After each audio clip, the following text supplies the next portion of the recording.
"You're going to have a baby girl," Milo declared, staring intensely at me with his big blue eyes. "But there will be struggles and pain before she arrives." A hush fell over the living room as all eyes turned towards the 11-year-old boy. My cousin Amanda's face flushed red. "Milo, don't say such things," she scolded, flustered. "I'm so sorry, Bryn. You know how kids can be with their wild imaginations." I forced an awkward smile, trying to diffuse the uncomfortable tension that had settled over our small family gathering. No need to apologize. I'm sure he's just excited at the prospect of having a new little cousin to play with someday. Milo shook his head adamantly. "I'm not making it up, Mom. I saw it clear as day, like I was watching a movie in my mind." An uneasy silence lingered as Amanda searched for the right response. Before she could find the words, little Milo continued. "The baby will be beautiful, Bryn, with dark curls and green eyes, just like you. But there's a fork in the road you'll face. One path is safer, but filled with regrets and what-ifs. The other leads to your daughter, but is treacherous. Obstacles from someone you trusted will try to block your way." My chest tightened as Milo's haunting words washed over me. There was a conviction in his tone that made the hair on the back of my neck stand up. For as long as I could remember, he had displayed an unsettling knack for making disturbingly accurate observations well beyond his years. Ever since Alex and I had started trying to have a child over a year ago, I couldn't help but envision our future with a house filled with the joyous sounds of little feet pattering across the floors. Was Milo's eerie prediction giving voice to the dream I had secretly been nurturing, or was this merely an overly fertile child's imagination gone wild? "Honey, you know Grandma gets worried when you say such peculiar things," Amanda said, her voice a frantic whisper as she tried to rein in her son's ramblings. But Milo's gaze remained transfixed on me, utterly undeterred. "You're strong, braver than you know, Bryn. When the dark clouds gather, don't lose your way. The rain will give way to a beautiful rainbow." I felt Alex's comforting hand on my shoulder, pulling me back to the present moment. He leaned in close, his warm breath tickling my ear. "Try not to dwell on it, babe. You know how worked up Milo can get with his overactive mind." Attempting to compose myself, I plastered on a smile and nodded. Yet no matter how fervently I tried to shake off Milo's foreboding words, they clung to me like a burr. A lingering sense of unease took root, leaving me wondering what turbulent road might lie ahead. The ding of the elevator signaled my arrival at the marketing floor where I worked at Harrison and Associates. Stepping out, I immediately spotted Alex huddled with a group of colleagues, going over analytics for an upcoming campaign. He looked up, and our eyes met. A warm smile crept across his face, his brown eyes crinkling at the corners in that way that never failed to make my heart skip a beat, even after 7 years of marriage. "There's my gorgeous wife," he called out as I approached. "Don't you all agree Bryn is a total knockout?" A chorus of laughs and agreeable murmurs followed from his coworkers. I felt my cheeks flush slightly at the compliment.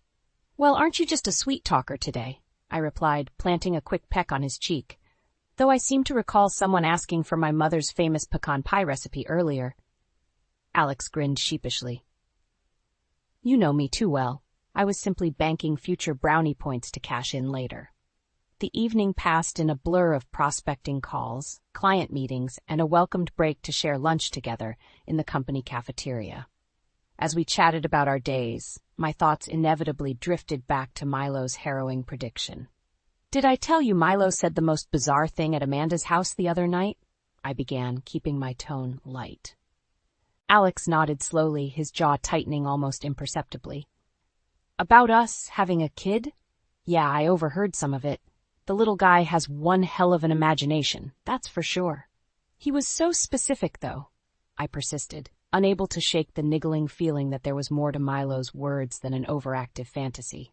The details about her looking like me with dark curls and green eyes, and the obstacles we'll apparently face from someone close to us. Alex waved his hand dismissively. "You can't honestly believe any of that nonsense, can you? Milo's a bright kid, but he's got a habit of rambling. You know how kids can get tangled up in their own little make-believe worlds." His reassuring tone sounded sincere enough. And yet, didn't he seem almost defensive? Before I could dwell further, the shrill ring of Alex's cell phone interrupted my thoughts. "It's my mom," he grumbled, not even glancing at the display before declining the call. You know how she is. A missed call is practically a federal crime in Elaine's world. I'll catch up with you in the office, babe. Planting a quick kiss on my cheek, Alex excused himself and stepped into the hallway to return his mother's call. I tried not to read too much into his weary sigh and slight grimace. Truth be told, Elaine was, well, a piece of work was putting it mildly. She meant well, I kept reminding myself. Surely her overbearing, controlling tendencies merely stemmed from her profound love for her family, misguided as they may be. Yet that rationalization rang increasingly hollow lately. Over the years, I couldn't ignore the blatant favoritism she displayed towards Alex's younger brother Dominic, her obvious golden child, and her T727 underhanded comments about how Alex and I were dragging our feet. To start a family certainly didn't help matters. A harsh cackle from outside the cafeteria snapped me back to attention. Peering out, I watched as Alex paced back and forth, the phone cradled against his ear. I'd know the clipped, impatient tone of Elaine's voice anywhere, even from a distance. Though I couldn't make out the words, her willfully oblivious son hung on every chiding utterance as his shoulders sagged lower with each passing second. My heart ached at the dispirited expression he tried and failed to conceal. Yet just as quickly a flicker of resentment ignited within me. Would I ever stop watching that insufferable woman slowly break down the spirit of the man I loved? As if sensing my gaze, Alex glanced up in my direction. Seeing me witness his humiliation, his face flushed crimson. I opened my mouth to, well, I wasn't quite sure what I intended to convey. Outrage? Reassurance? Sympathy? In that fleeting instant, a profound revelation washed over me. There were deeper currents churning beneath the surface here, far more tumultuous than I could possibly fathom, and they were swiftly sweeping me and my family towards uncharted and potentially perilous waters. The annual Springville Community Fair was in full swing when Alex and I arrived hand in hand that crisp April evening. The scent of funnel cakes and buttered popcorn wafted through the cool air as crowds meandered between rows of game booths and rides. This brings back memories, Alex reminisced with a nostalgic grin, giving my hand an affectionate squeeze. I can still smell the hot dogs my dad used to grill up while we played skee-ball for hours on end. Pretty sure that's just the aroma of the fair's famous behemoth foot-long corn dogs wafting over, I teased. As we strolled along the bustling thoroughfare, I spotted a familiar mane of auburn curls in the distance. Oh, hey, there's your mom over by the ring toss. Alex followed my gaze, his expression clouding briefly before smoothing over into a polite smile. I'll be damned, that is Elaine, being her usual center of attention self. Sure enough, the elegant Elaine Harrison was regaling a small crowd with some dramatic tale, her perfectly manicured hands gesturing animatedly. Even from across the fairgrounds, I could make out the tinkling of her practiced, mirthful laugh. I swear that woman could spin a crocheted potholder into a Tony Award-winning one-woman show, Alex muttered with a rueful shake of his head. Before I could respond, Elaine's gaze settled upon us. Her eyes ignited with an unmistakable glint of recognition, or was it something more akin to predatory relish? "Oh, Alexandra!" she trilled in a saccharine sing-song without preamble. "And if it isn't my daughter-in-law, Bryn, what a fortuitous coincidence." She navigated her way through the dispersing throng with the regal bearing of a debutante. Up close, I couldn't help but marvel at her meticulously groomed appearance, not a single silver hair out of place. "Mom," Alex replied with a curt nod. "Fancy running into you here." Elaine unleashed a theatrical pout. "Is that any way to greet your dear old mother?" Here I thought my beloved only son might spare his doting parent the occasional embrace. Alex shifted his weight uncomfortably, but dutifully complied with a stiff, one-armed hug. Elaine clung a moment longer than necessary, as if savoring her dominance. "You simply must come meet my friends from the Ladies' Historical Society, Bryn dear," she simpered, hooking her arm through mine before I could politely demur. "Why, I was just regaling them with the most delightful anecdote about you and Alexandra when you were mere babes." Unable to extricate myself, I bit the inside of my cheek to stifle the impulse to chuckle derisively at her self-proclaimed delightful anecdotes. They inevitably devolved into backhanded compliments and barbed condescension, thinly veiled as charming banter. "They're enthralled, I'm sure," Alex deadpanned as we trailed behind his domineering mother. "Oh, hush now, you incorrigible cynic. Where are your manners?" Elaine clucked in a lofty, wounded tone over her bony shoulder, although heaven knows I shouldn't remark on what I sought to instill in you at such a tender age. I glanced over at Alex, who merely shrugged in response while massaging his temples, clearly a conditioned reflex developed over years of enduring his mother's digs. I felt the hairs on the nape of my neck prickle as an intrusive thought took root. What if Milo had been right? What if the obstacles he forewarned truly were orchestrated by someone closest to us? Would that manipulative puppet master be none other than the steel magnolia leading us along in her wake like marionettes bound to her strings? For the first time since hearing his chilling prediction, I couldn't completely dismiss Milo's words offhand. Not anymore. Elaine paused in her tracks, swiveling sharply to face us with an inquisitive arch of a perfectly sculpted eyebrow. "Is something the matter, dears? You both look positively stricken." She tsked lightly while shaking her head in vague disapproval. "Honestly, Alexandra, that brooding petulance might have been a charming look on you when you were a boyhood scamp, but on a grown man it's simply wearying." Alex opened his mouth as if to retort, but then visibly deflated. I watched as the fleeting defiance guttered in his eyes, instantly extinguished.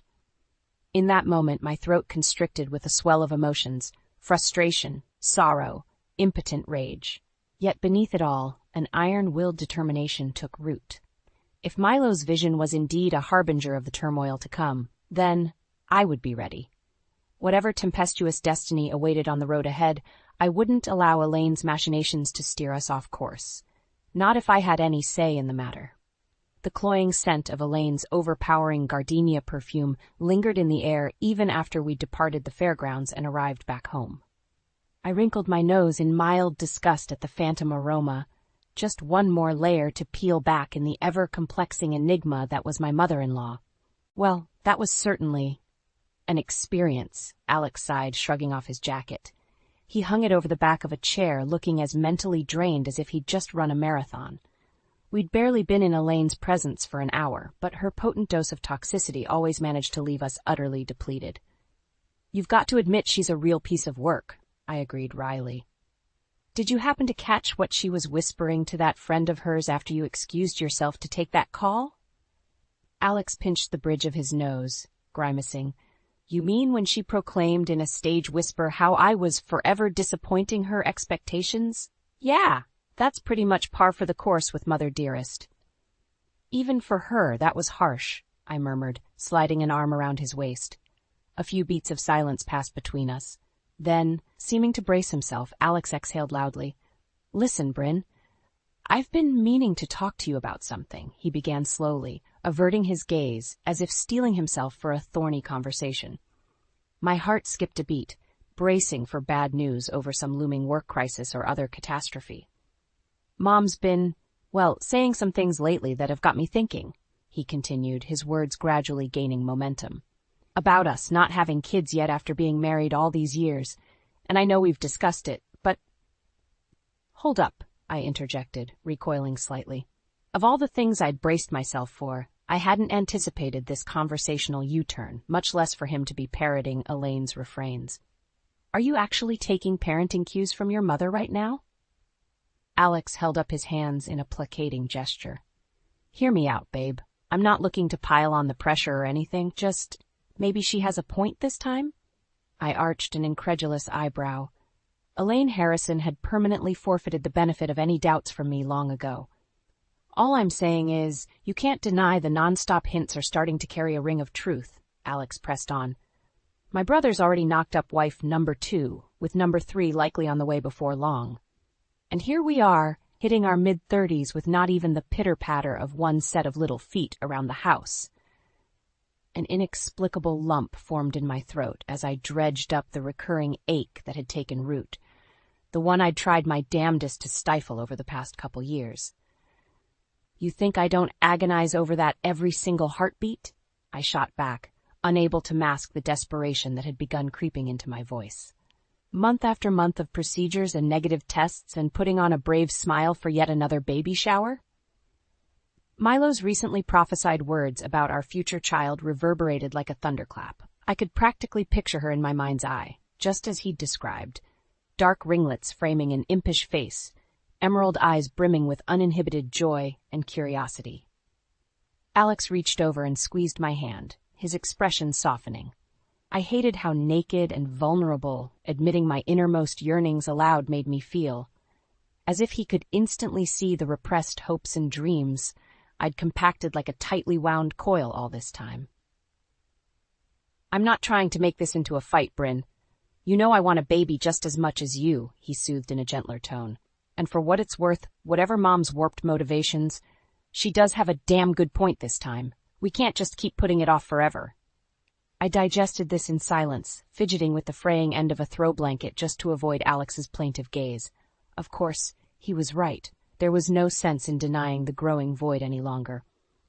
You're right, I conceded softly. A mirthless chuckle escaped my lips. "God, I can't believe I'm actually saying this, but your mother may have inadvertently done us a favor here." One dark brow arched in bemusement. "Come again? We're talking about the same Elaine Harrison here, right?" "Just hear me out," I said, holding up a finger as the first tendrils of revelation began worming their way into my consciousness. What if Elaine's constant needling wasn't just her being a nagging busybody, but something else entirely? Like she subconsciously knew this was one area she didn't have control over. Alex opened his mouth to protest, but I pressed onward, now unable to stop the deluge of epiphanies from tumbling forth. "Don't you see? All this time, we've assumed she was just reflexively sticking her nose where it didn't belong. But what if there was more to it? What if she was provoking us intentionally because she wanted to undermine our growing family before it could even begin?" The crease deepening between Alex's furrowed brows was the only confirmation I needed. In that instant, the wool was lifted from my eyes. Elaine's meddlesome quips had been mercurial little taunts, a campaign of psychological sabotage targeting the closest and most cherished part of her only son's life. My blood turned to ice as a new, unsettling possibility suddenly sprang to mind. Milo's warnings could have been deadly accurate. What if Elaine wasn't just voicing innocuous disapproval, but was actively plotting to thwart our efforts to conceive at every turn? Dear God, what depths had that woman's machinations plumbed?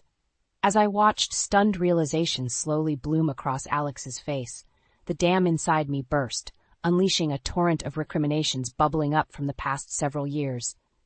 Every innocuous moment between us, every perceived slight from Elaine, every prior assumption was shattered and recontextualized into something infinitely more sinister.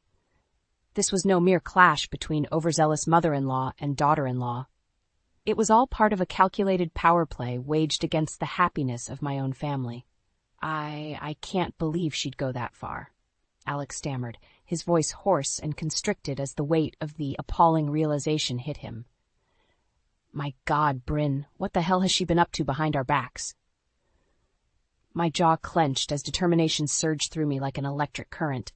If Elaine thought she'd slink back into the shadows after stirring this nest of vipers, she had another thing coming. One way or another, I would uncover the truth. No matter how dark the revelations, how damning the evidence, come hell or high water, I would drag every last one of her secrets into the light. Steeling myself, I met Alex's stricken gaze with grim resolution. "I don't know," I stated with more calm than I felt, "but I'm sure as hell going to find out. No more lies, no more tricks. It all ends now."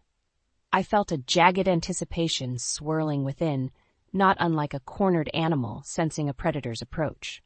Elaine had vastly underestimated how far I was willing to go to protect my family. Mother-in-law or not, it was past time I turned the tables on her poisonous games. After all, karma wasn't always a merciful mistress, as she was about to discover firsthand. I spent the next several days sifting through a disjointed trail of breadcrumbs and half-remembered inconsistencies from the past, determined to piece together the full extent of Elaine's misdeeds.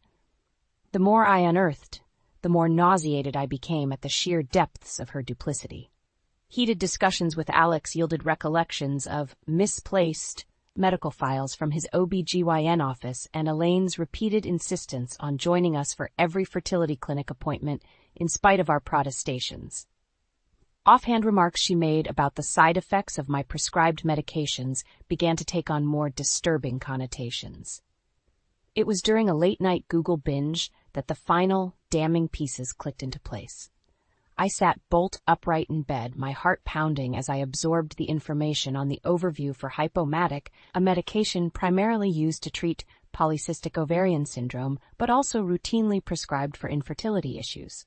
Elaine had slipped it into her own casual references several times, randomly bringing up the drug's purported side effects of fatigue, nausea, and severe disruptions to a woman's menstrual cycle.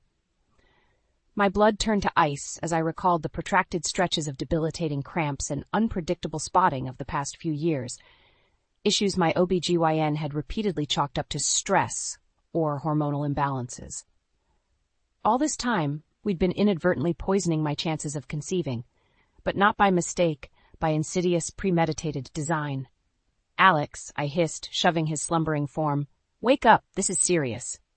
2 weeks later, I stared grimly at the faces of my assembled family and in-laws, mentally bracing myself for what was to come. Elaine primped and fretted over her doting audience as usual, clueless to the reckoning that awaited. I caught her mid-flow, skewering her with an unwavering look. "Elaine!" Her theatrical prattling cut off as abruptly as a record scratching. Surprise flickered across her features. "Why, Bryn?" she tittered, pasting on a look of sugary faux innocence. "What an unexpected interruption. You're being terribly rude, dear." I felt Alex shift his stance beside me, a tectonic plate preparing to unleash its fury. "Rude?"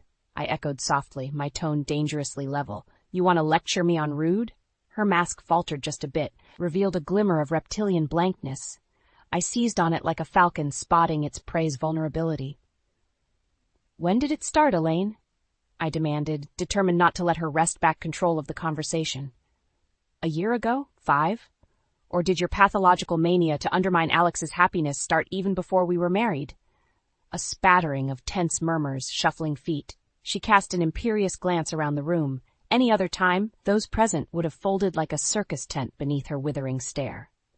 Today, however, her usual sycophants merely exchanged wary, sidelong looks, feeding off the undercurrents of tension. I didn't give her an opportunity to regain her bearings. "You've spent years sabotaging every attempt we made to start a family," I declared, raising my chin in grim defiance. "Switched medications, planted self-doubt, forged medical records. Am I even scratching the surface?" The atmosphere was charged with stunned silence. It was if I'd let the air out of the proverbial room with an icy exhale.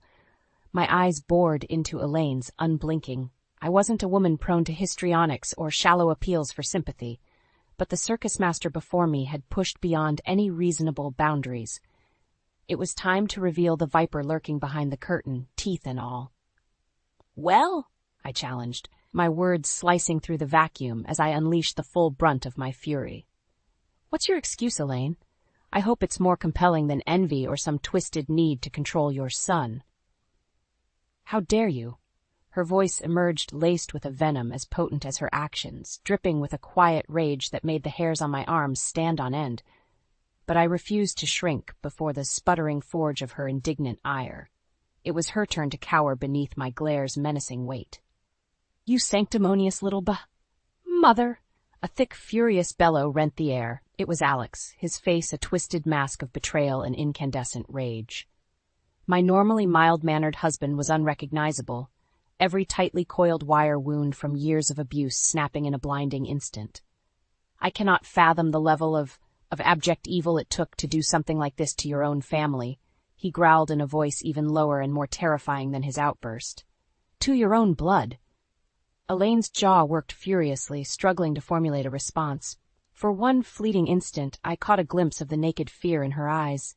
Good, I thought in a moment of callous savagery. Let her seize in terror over the fire she'd willfully stoked.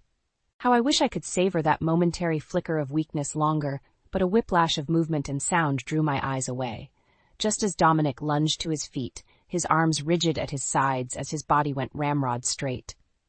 I followed his burning, accusatory gaze over to where Elaine stiffened, caught in the crossfire. It dawned on me then with dawning certitude and horror. The oblivious golden child knew nothing of his mother's twisted machinations, until now. The tableau before us crystallized into a grotesque artifice, a brittle dollhouse facade concealing a nest of vipers far deadlier than we'd imagined.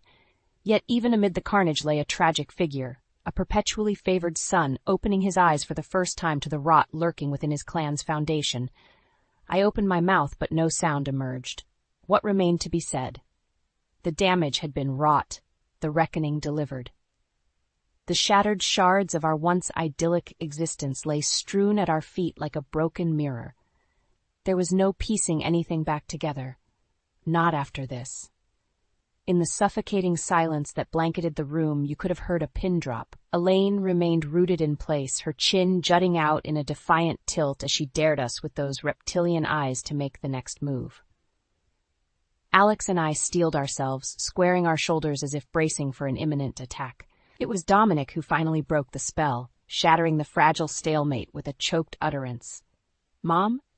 The plaintiveness in his tone sliced through me, conjuring an image of a frightened child pleading for reassurance from the monsters under his bed. My heart twisted in sorrow and impotent anger over the innocence that monster had shattered for us all. Elaine pivoted on her heel to face her youngest, her eyebrows arched in a look of haughty innocence that would have been convincing if not for the smear of panic telegraphed in her strained features.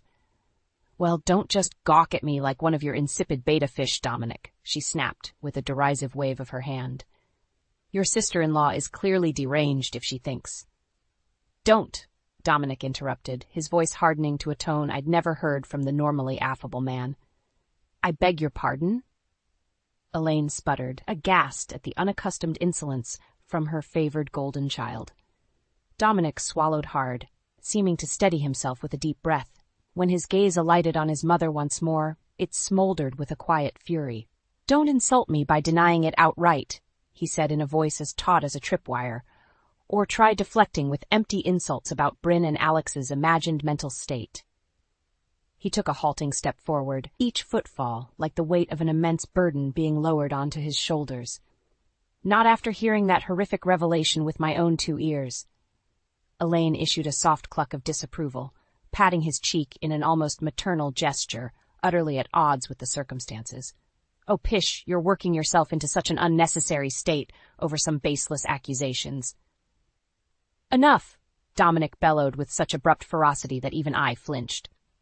Elaine recoiled, shrinking back a few paces from this heretofore unseen side of her offspring.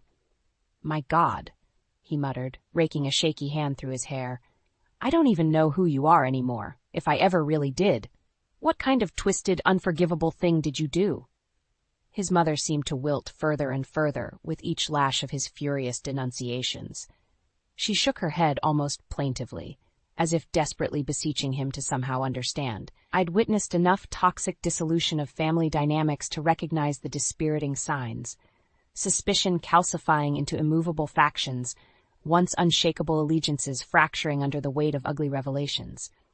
My jaw clenched as memories of my own parents' acrimonious divorce came rushing back like a surging tide. The writing was on the wall, spelling an all-too-familiar and heart-rending endgame that had unfolded again and again throughout my lifetime.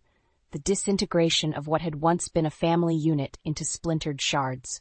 One wounded soul cowering under the tearful accusation of his betrayer's own offspring. Another puffing up in impotent rage at having his hypocrisy shattered beyond any hope of reconstruction. There were simply no winners to be had in such minefields. Only depleted souls sifting through the rubble, desperate for a path out of their fractured reality. Then Alex shifted his stance slightly beside me, and my gaze instinctively followed suit. What I saw in his eyes stopped me cold. A piercing look of singular determination, glinting like a naked blade being unsheathed. Gone was the wounded filial heartbreak over yet another of his mother's callous deceptions. In its place smoldered the stoic resolve of a man implacably set on a harsh course, whatever heroic defiance or scorched earth lay in his path. Not for the first time, I marveled at the depth of steely backbone that my husband possessed when finally roused from complacency. Few had the privilege of witnessing this side of Alex, but those who did knew to stand well clear of the blast radius. He caught me staring and responded with an infinitesimal shake of his head. so slight as to be imperceptible to the others. Those eyes locked onto mine pointedly, silently conveying a message of unspoken solidarity. This ends now. No more games, no more retreats.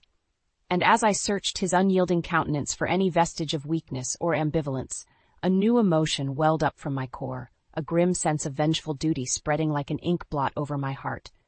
He was right. In that instant, I knew there was no redemption left to be salvaged, no shattered remnants worth preserving.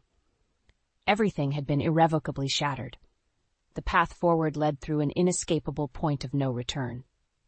Our family's sole path to justice lay in that scorched earth stretched before us like a gauntlet, beckoning with the promise of a peace that could only be bought with retribution. No matter what merciless destiny awaited us there, one thing was certain. Elaine Harrison's days of treacherous machinations against her own blood were officially over. One way or another, this generational saga of lies and betrayal would end with us. Come what may, karma would finally be delivered its due. The days following our cataclysmic family confrontation passed in a blur. Elaine shored up what tattered defenses remained, alternating between feigning indignant outrage over our baseless allegations and meek supplications begging for reconciliation. Alex and I were having none of it. We'd glimpsed the noxious truth festering at his family's core, and there was no dispelling that miasma through appeasement or half measures. Dominic had fallen into a brooding silence in the aftermath, lost in the disorienting realization that the idyllic childhood he'd known had been an artifice erected on lies and betrayal. I ached for him, recalling how it felt to have the naive blinders ripped away from my own eyes during my parents' divorce. For his part, Alex had slipped into what I'd coined his thermal exhaust port mode, cool, taciturn, and entirely focused on systematically dismantling the adversary piece by piece. It was unnervingly at odds with the laid-back charmer I'd fallen for. But in these circumstances, I couldn't deny a fierce sense of gratitude for this ruthless new side of him. When he informed me of his meticulously mapped stratagem, I shuddered, not at the calculated zealotry, but from the glacial understanding that animated it. We were well and truly past the point of civilized recourse with Elaine. The time for polite niceties had expired. The first salvo came 4 days after the fracturing, as I'd begun calling it. Alex invited Elaine to a cleared-the-air lunch, ostensibly to give her a chance at a truthful explanation for her appalling actions. Like a moth drawn to a flame, she readily accepted, clearly self-deluded enough to believe she could slither her way out of judgment through artful obfuscations and crocodile tears. Upon her arrival, she was ushered not to a private dining room as expected, but through a service corridor leading to a sealed conference room. There, assembled around a long table, sat a grim-faced tribunal. Alex, Dominic, and 6 other individuals whose stern visages I recognized from the various legal filings accumulated over the past several weeks of clandestine preparation. Elaine faltered, a flash of stunned unease momentarily shattering her poise before the courtly mask was repositioned. "What is the meaning of this unseemly gathering?" "Have a seat, Elaine," Alex stated flatly, gesturing towards a lone chair positioned before the panel. She bristled, drawing herself up in affronted hauteur. "I will do no such thing until someone—" "Mother?" Dominic's rumbled rebuke stopped her cold. He regarded her with undisguised umbrage, as if staring at something distasteful stuck to the bottom of his shoe. My heart clenched painfully at the depth of his barely restrained contempt. This time Elaine's mask slipped entirely, if only for an instant. The naked hurt and bewilderment etched across her features would have seemed pitiful if I didn't recognize it for what it truly was. The desperate lashing out of an inveterate manipulator being cut off from her supply lines. "Dominic," she croaked, reaching out a placating hand. "Surely you can't." "Just sit down, please," he ground out, unable to even maintain eye contact any longer. Something inside her seemed to wilt as the weight of her awful solitude finally registered. Sinking into the proffered chair, she cast a wary, wounded look around the assembled officiants, then finally settled on Alex's thunderous countenance with pleading resignation. I tensed at his answering look of harsh finality, gripping the edge of the table with white knuckles. For all the unforgivable slights and crushed hopes, there was no prepared salve to ease the pain of the impending denouement. Just a scalpel to excise the gangrenous limb poisoning our family once and for all. But we had come too far for last-second cold feet. Taking a steadying breath, he withdrew a thick manila folder containing what had to be hundreds of pages of documentation from across the table. You are being presented today with the full body of evidence detailing a years-long conspiracy to undermine your own family, he intoned in a tone of such solemn gravity it was as if rendering a judge's verdict rather than merely addressing his mother. Forgeries, defamations, willful obfuscation bordering on felonious acts against my wife and I, he continued, each word seemingly to strike Elaine with the weight of a sledgehammer blow, all in order to sabotage our efforts to conceive a child and secure your twisted control over this family and its bloodline. The proclamations kept coming, an inexorable avalanche of accusations, each infinitely more damning than the last, all couched in a meticulously cultivated portfolio of proof. And most damningly, each one was enumerated not just by Alex, but affirmed by a cadre of expert witnesses delineating chapter and verse of her elaborate offenses under oath. How I had underestimated his preparation, his ability to surgically dismantle her nefarious agenda through the path of maximum pain. The barrage was as merciless as it was inescapable, laying bare the wretched truth in all its lurid monstrosity. Elaine's villainy had metastasized into a cancer that would take down the entire family structure. And now, the scourge was being savagely exercised through its only course of treatment, absolute admission and recompense. There would be no more obfuscation, no more evasive parlor tricks or hollow deniability. Only the unvarnished truth and its inexorable consequences. Do you understand the depth of what you've done? Alex's voice lashed out as the final witness's proclamation hung in the air like a death knell. Elaine sat slumped, vacant and deflated, like a collapsed marionette whose strings had all been severed. Her haunted gaze flicked up, registering my face fleetingly before drifting back to Alex's accusatory glare. How could you do this to your own mother?" she rasped in a voice parched of all pretense. I expected Alex to spit out a contemptuous rebuttal reminding her of the sins that had precipitated this occasion, but instead he merely exhaled through his nose with a sort of weary resignation. "I'm not doing anything," he said with a chilling finality that seemed to splinter whatever remained of Elaine's bluster into powder. "This is simply karma's hand finally being dealt." Then, in front of God and the assembled witnesses, Elaine Harrison, once imperious matriarch and merciless puppeteer of our family's fate, crumbled into silent, bitter weeping. And for all the satisfaction I'd imagined would accompany such a cathartic comeuppance, I felt nothing but a hollow, gaping sadness. Our vendetta had been achieved, yet at what terrible cost. Autumn's crisp breezes carried the bittersweet aroma of decaying leaves that fateful afternoon, an olfactory harbinger of change and renewal threading through the twilight air. Sometimes the simplest moments trigger the most profound revelations.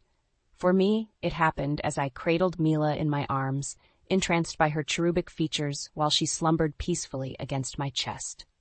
The rhythmic rise and fall of her tiny back lulled me into a trance-like reverie punctuated only by the occasional bird-song from the backyard. I stroked the downy wisps of sable hair crowning her head, so dark and unruly, already mirroring my own unmanageable mane. A faint smile tugged at my lips as I committed every facet of her appearance to memory. Her rosebud lips, the faint dusting of freckles stippled across her elfin nose, even the little crease that furrowed between her eyebrows whenever she fussed. Most of all, those long-lashed eyes that had captivated me the instant they'd opened to gaze up at me in the delivery room. Not a muddy hazel like her father, but rather a striking peridot, the color of new spring grass. I tensed reflexively as a lock suddenly clicked downstairs. All it took was the faintest rustling from the hall to rouse Mila from her slumber, prompting a sleepy gurgle and soft coo.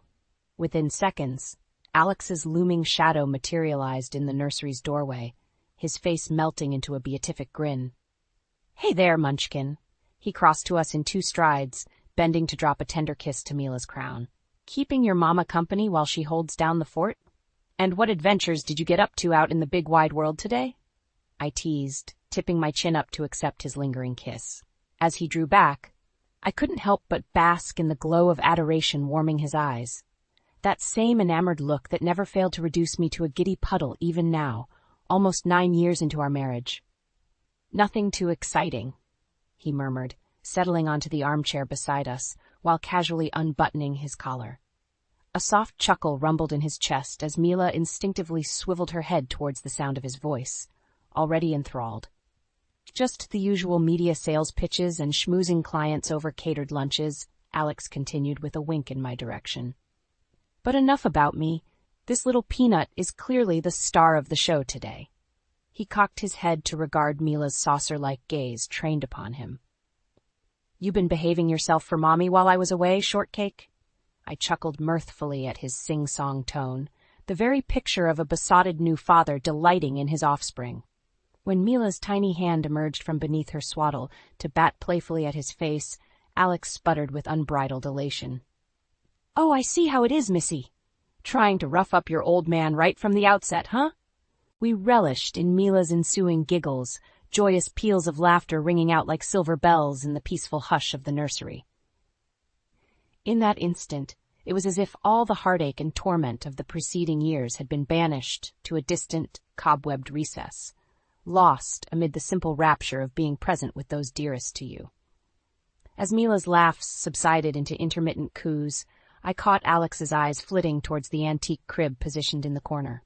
My breath caught for a moment as I followed his gaze, taking in the hand-carved detailing depicting leaping gazelles and swooping birds mid-flight. It was the same crib Alex's father had painstakingly restored and gifted to us.